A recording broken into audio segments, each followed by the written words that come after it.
The Grand Council Hall of the Galactic Union was a cathedral of technological and architectural mastery, a dome marvel floating in the heart of a Dyson sphere.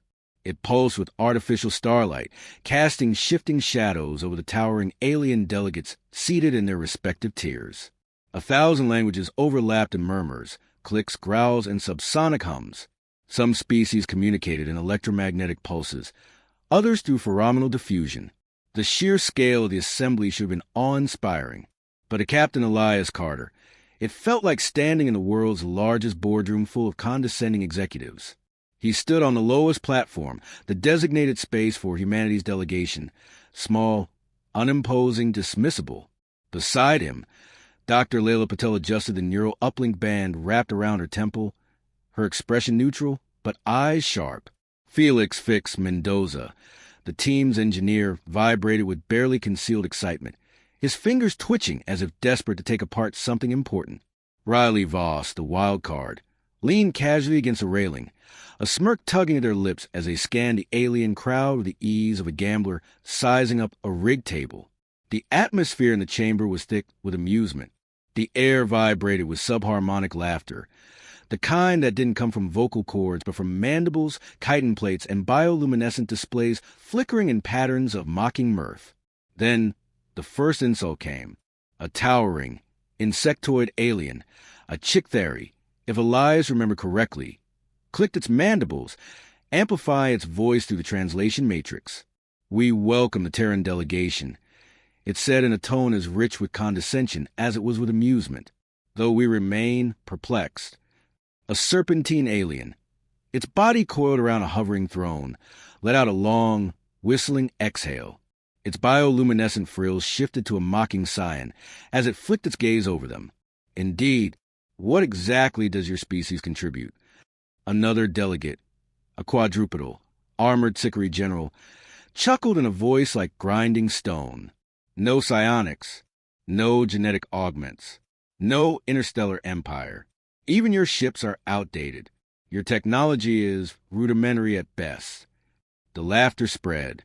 Elias felt the heat of it, the weight of thousands of beings dismissing his species with a single breath. Layla shifted beside him, her fingers tightening over the small data pad in her grip. Fix let out a low whistle, eyes dancing with something between amusement and challenge. Riley just grinned. Elias refused to rise to the bait. Instead, he stepped forward, hands clasped behind his back, his voice steady and deliberate. "We contribute something you clearly lack, adaptability." Silence. Then, another ripple of laughter, this one louder. A crystalline entity pulsed in shifting colors. "Adaptability?" it echoed, its voice vibrating in multiple tones at once.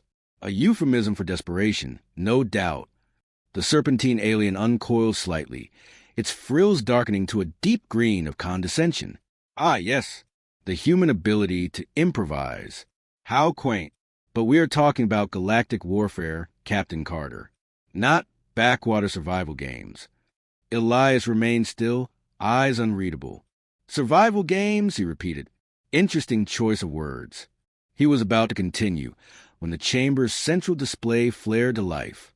The shifting holographic murals vanished, replaced by a deep crimson warning sigil. Alert. Priority 1 distress signal. Galactic Union Outpost 7 to 42 under attack. Broadcasting final transmission. The hall fell into stunned silence. Then, a flicker of static crackled across the display before a grainy transmission took over. The image shook, sirens blaring in the background. A reptilian officer, breathing heavily, face streaked with something dark, stared directly into the feed. "This is Commander Yalos of Outpost 7 to 42. We are being overrun. The Xyric swarm is..." Static swallowed his words before the transmission briefly recovered. "Adaptive. Our weapons are ineffective. Shields." Another burst of interference. Yalos looked past the screen, something horrifying reflected in his eyes. Then, in a hoarse, desperate voice, he uttered, requesting immediate reinforcements. "They are." The signal cut to black. For the first time, Elias saw something he hadn't seen in this chamber before: fear. The bioluminescent delegates dimmed, their colors turning dull with anxiety. The SCIFI general, who had mocked them moments ago, now looked grim. The insectoid Chictheri clicked its mandibles in a frantic pattern, a phenomenal distress signal spreading across its kind. Even the smug, serpentine alien had coiled tighter, its frills shifting to a sickly yellow. "Impossible," it whispered. "We defeated them centuries ago." "Clearly not," Layla said coolly. A synthetic voice joined the discussion, this one belonging to a mechanical construct, one of the AI-governed civilizations. The Xyrix swarm adapts. Evolution at an unnatural rate.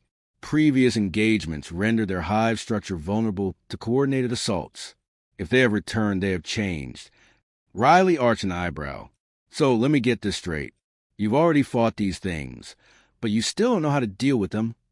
They let out a low chuckle. "That's embarrassing." The chamber erupted into arguments, overlapping languages creating an incomprehensible noise of panic, frustration, and disbelief. Elias let them spiral for a moment before stepping forward once more. "Sounds like you need problem solvers." Hundreds of alien eyes turned toward him. "You scoffed at our lack of specialization," he continued. "But that's exactly why we survive. When we hit a wall, we find ways around it. When something adapts to counter us, we change faster. You don't need brute force. You need a species that refuses to play by the rules." The council hesitated, no longer laughing, but still unwilling to cede ground. Then a new voice cut through the noise, deep, rumbling, authoritative. "Terrans." At the highest tier, a Kthari warlord stood, clad in ceremonial battle armor, their kind known for their unwavering martial traditions. The Kthari respected strength above all else. The warlord's golden eyes locked onto Elias. "You claim to be adaptable," they said. "Prove it." A beat of silence. Then Elias smiled. "Gladly." The bridge of the GSV Resolute was a picture of rigid efficiency, until humanity stepped aboard. Designed for a species that thrived on rigid protocols and collective decision-making, the Union flagship's control center was a sterile, circular chamber of hollow terminals and gravity-suspended command seats. The SCIFI officers, quadrupedal and armored, moved with deliberate precision, each motion part of an unspoken pattern honed over centuries of discipline. Then came the humans. Captain Elias Carter stepped off the lift and took in his new battlefield with an assessing gaze. Behind him, Dr. Layla Patel moved with clipped efficiency, already scanning data streams, while Felix Fix Mendoza eyed the alien interfaces like a child in a candy store. Riley Voss, the wild card, leaned against the bulkhead, taking in attention with an amused smirk. Every Union officer present was clearly unhappy to see them. The ship's commander, a SCIFI officer named Varlon, barely disguised his irritation. "The humans will observe but not interfere," he stated, voice like grinding stone. "We have protocols for this engagement." Elias met his gaze evenly. "And how many protocols do you have for losing?" A sharp hiss rippled through the SCIFI crew. Varlon's armored tail twitched. "We do not lose." "Funny," Riley murmured. That distressed call seemed to disagree. Layla exhaled, stepping forward. "Look, we're not here to undermine you. We're here because the last time you fought the Xyrix, your tactics failed. You need fresh eyes." Varlon's mandibles clicked in frustration, but before he could respond, a holographic tactical display flared to life in the center of the room. Valkyr 9, a heavily fortified Union colony, was already under siege. The Xyrix swarm had descended in force, an undulating black mass of biomechanical horrors that moved like a single, malevolent organism. Their forms constantly shifted, adapting with terrifying speed. The Union fleet, though technologically superior, was already being outmaneuvered. Elias folded his arms. How long until they reached the planetary defense grid? Varlon grimaced. "At current projections, 30 standard minutes." Fix let out a low whistle. "That's not a battle. That's a slaughter." Elias turned to Varlon. "What's the plan?" The commander straightened, as if reassuring himself of his own authority. "We form a defensive blockade around the planet, reinforce shields, and deliver targeted kinetic strikes." Elias sighed. "That's not going to work." Varlon bristled. Our strategy is sound. The Zyrex adapt, remember? Elias cut in. Your best weapons used to work on them. Now they don't. They're forcing you into a pattern, making you commit to a strategy they've already countered. That blockade? You're handing them predictable targets. The bridge fell into tense silence. Layla tapped her interface. If they're still vulnerable to electromagnetic disruption, we might be able to... No time, Elias interrupted. We need something immediate. Riley tilted their head. Then we do what humans do best. Change the rules. Fix grinned. Now you're speaking my language. The Battle of Valkyr, 9. The Union fleet held its formation with rigid precision, a wall of capital ships standing between Valkyr, 9, and the encroaching swarm. The Zyrex advanced in relentless waves, shifting forms with inhuman fluidity. Then humanity introduced chaos. Instead of reinforcing the blockade, Elias had a dozen smaller vessels break formation entirely, something no Union fleet had ever attempted. The Zyrex hesitated. Their hive mind processed the unexpected maneuver, searching for a pre-programmed response. The humans didn't give them time to find one.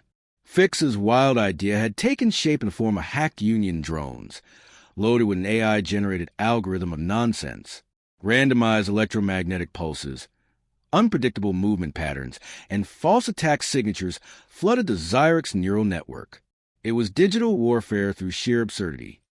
Captain? Riley said from their station, watching the unfolding chaos. Are we seriously winning with, what is this weaponized bullshit? Elias smirked. Tactics. Layla was already directing the next phase. The Zyrex are hesitating. Their formations are erratic. We need to hit them now. But the Union ships didn't move. Varlon hesitated. This is not protocol. Elias whirled on him. Your protocols are the reason you're losing. If you wait for orders, you die. Adapt. The Sikari commander's claws flexed against the console. Then, with a snarl, he gave the order. The Union fleet broke its own formation, following the human vessels in a scattered, dynamic attack pattern. For the first time, they stopped fighting like a hive and started fighting like individuals. The Zyrex, designed to counter predictable tactics, struggled to adjust. Then came Layla's breakthrough. She had spent the battle scanning the Zyrex for weaknesses. Now she found one. Their biomass is more conductive than we thought, she muttered, eyes darting over data streams. If we polarize the ion fields... Fix caught on immediately. You're saying we can overload them? She nodded. A single pulse at the right frequency could cause a cascading failure in their neural links. Then let's fry some bugs. Victory, but at a cost. The EMP payload was rigged in minutes. Another testament to human ingenuity. The moment it detonated, the effect was immediate. The Zyrex reeled back, their forms convulsing as their hive connections severed. The once coordinated swarm collapsed into chaos. Drones slamming into one another, their cohesion shattered. The Union forces pressed forward, turning the tide. But the Zyrex were not so easily destroyed. Even in their disarray, they adapted, beginning to reestablish their neural network. The humans had bought time, but the war was far from over. As the remaining swarm retreated, Elias exhaled, his grip loosening from the console. The bridge, moments ago filled with tension, now simmered in cautious relief. Varlon regarded him for a long moment. Then, with visible reluctance, he spoke. You were correct. Riley gasped theatrically. Did we just get a compliment? Fix wiped imaginary tears from his eyes. I'm so proud. Layla, exhausted but pleased, simply asked, What's our next move? Elias watched the retreating Zyrex forces, knowing full well they'd be back. Stronger, smarter. He turned to the others. We don't wait for them to adapt again, he said. We change first. The war had only begun. The war room aboard the GSV Resolute was a stark contrast to the battlefield they had just left. Holographic star maps flickered above a long, circular table where Union commanders and human specialists pored over battle data. The Zyrex swarm had been pushed back, for now, but no one in the room was under the illusion that this was a victory. Captain Elias Carter stood at the head of the table, arms crossed as he studied the shifting tactical display. The swarm had begun to reform. Clusters of its forces withdrawing to what appeared to be a centralized hive structure, a command entity, perhaps. Dr. Layla Patel leaned forward, her expression sharp with concentration. They're behaving differently, she noted. Before, they functioned as a decentralized network. But now it's like they're consolidating. Which means, asked Commander Varlon, the SCIFI officer who had once dismissed them. His posture was rigid, but the skepticism in his tone had faded. Layla's fingers danced over the interface, bringing up biometric readings captured during the battle, which means they're learning. Their collective intelligence is adapting to the fact that we're unpredictable. They realize that their old tactics won't work against us, so they're reorganizing their entire approach. Fix whistled low, rubbing his chin. Okay, that's terrifying. It's like they figured out why they lost and are upgrading themselves in real time. Riley, reclining with boots kicked up on the console, arched an eyebrow. So, what you're saying is, we basically pissed off a giant interstellar AI that grows smarter every time we punch it. Elias exhaled through his nose. Something like that. Varlon frowned at the map. Then we strike before they finish evolving. Layla shook her head. Attacking now might backfire. We don't know enough about their new form yet. Besides, Elias added, we're humans. We don't just hit harder. We hit smarter. Varlon regarded him for a long moment. Then, to Elias' surprise, the SCIFI commander nodded. What do you propose? The Trojan horse gambit. Layla and Fix worked deep into the night, analyzing Xyrix's new structure, searching for any weaknesses. It was nearly impossible. The swarm's evolution was unlike anything the Union had ever encountered. Then Fix had an idea. A stupid, reckless, brilliant idea. What if, he said, grinning like a madman, we let them steal our tech? Riley looked up from their seat. Come again. Fix turned to Layla. Think about it. They adapt by absorbing information, right? So what if we feed them bad data? Slip a little something nasty into the system? Layla's eyes widened. A contaminated signal. Fix nodded eagerly.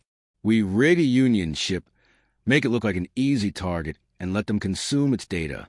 Only instead of useful intelligence, they get a self-replicating algorithm designed to corrupt their hive mind from the inside. Riley let out a low whistle. A Trojan horse virus for an entire species. Damn. Elias considered it. The plan was dangerous. If the Xyrix caught on before the payload activated, it could backfire spectacularly. But if it worked, he turned to Varlon. Your people have stealth ships, right? Varlon hesitated. Then, for the second time that day, he nodded. The execution. The plan unfolded with surgical precision. A single Union scout vessel, seemingly crippled from battle damage, drifted toward the Xyrix's newly forming hive structure. Its distress beacon pulsed weakly, broadcasting fragmented transmissions in a deliberate pattern. Inside, no crew remained. Only a single human-engineered virus, waiting for its moment. The Xyrix took the bait. Tendrils of biomechanical matter reached out, absorbing the ship into the hive mass. The swarm's intelligence latched onto the data, eager to dissect and integrate the stolen technology. And that's when the trap sprung. The virus activated, spreading like wildfire through the Xyrix's neural network. It wasn't just data corruption. It was a cognitive overload, forcing their collective intelligence to process nonsense at a speed too fast for adaptation. The Xyrix began to collapse from within. The retaliation. For a moment, it worked. The swarm's forces shuddered, breaking cohesion, as their network fractured under the digital assault. Union ships launched a coordinated counteroffensive, cutting to the enemy ranks with newfound efficiency. But then, something changed. The Xyrix twisted, their forms convulsing unnaturally. Layla's eyes widened in horror. Oh no! Elias turned sharply. What? The virus. It's working too well. Fix paled. Isn't that a good thing? No, Layla said, frantically scanning the data. It's not just breaking their network. It's forcing them to evolve beyond it. On the holographic display, the Xyrix swarm stabilized, but not in their old form. The chaotic mass coalesced into something new, more compact, more refined, more independent. Layla's voice was quiet but firm. We just made them individuals. Silence settled over the war room. Then, Riley broke it with a low curse. Well, they muttered, that's probably bad. Elias clenched his jaw, watching as the Zyrex' new form spread across the battle map. Their old weakness, their reliance on a hive mind, was gone. The humans had won the battle, but in doing so, they had created a far deadlier enemy. Elias exhaled sharply. Then, with grim resolve, he turned to the crew. We need a new plan. The war room was silent, save for the steady hum of the tactical display. The Zyrex had changed again. What had once been a hive mind had now fractured into independent, intelligent entities. Instead of acting as a single mass, the swarm had begun coordinating like individual commanders, adapting faster than ever before. Fix ran a hand through his hair, staring at the latest combat footage. Okay, so we punched the swarm so hard that we accidentally gave them a sense of self. Layla leaned over the console, jaw tight, and now they're thinking like us. Commander Varlon, his armored form rigid, observed the data in grim silence. The Union had always relied on superior firepower and strict tactical formations.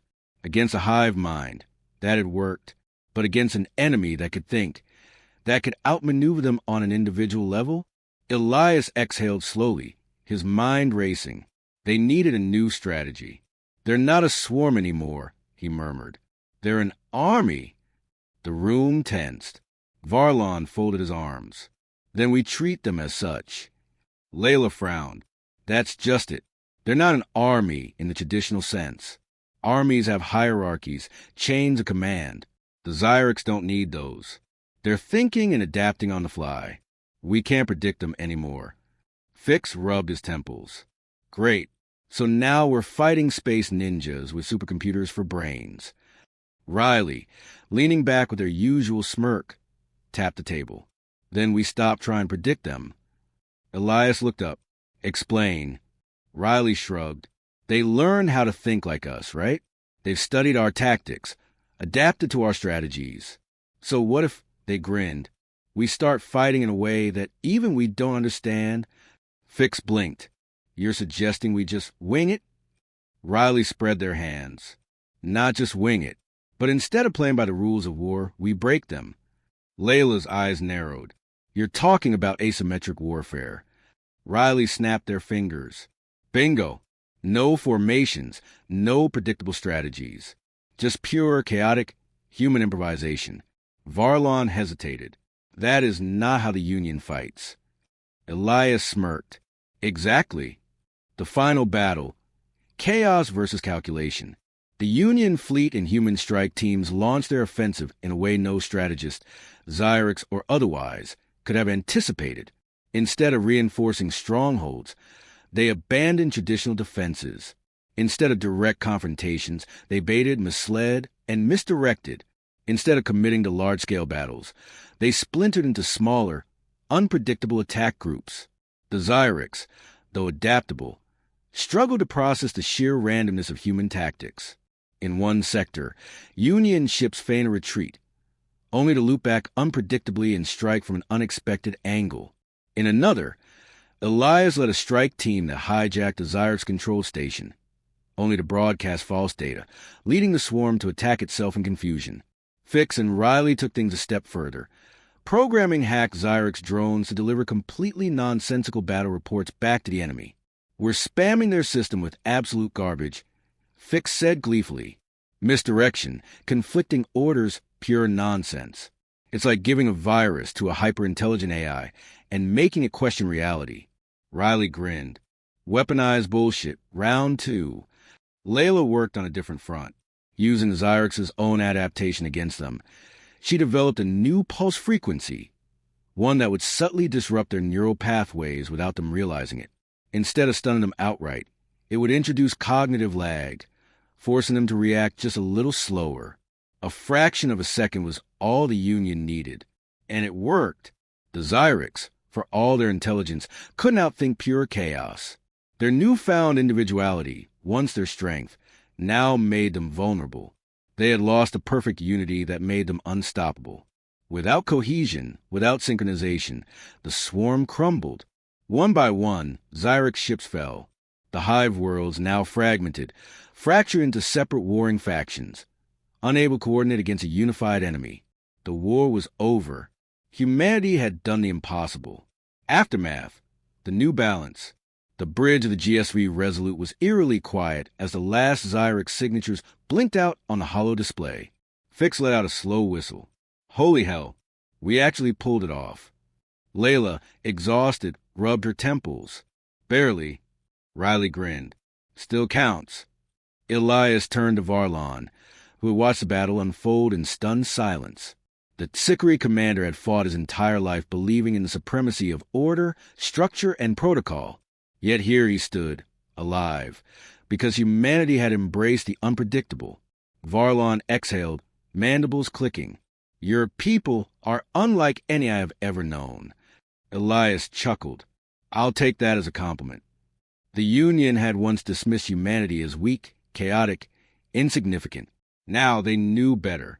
As the victory celebrations began, Elias looked out the viewport at the scattered remains of the Xyrics. The war was over, but something told him this was only the beginning. Humanity had proven its worth, and the galaxy would never underestimate them again.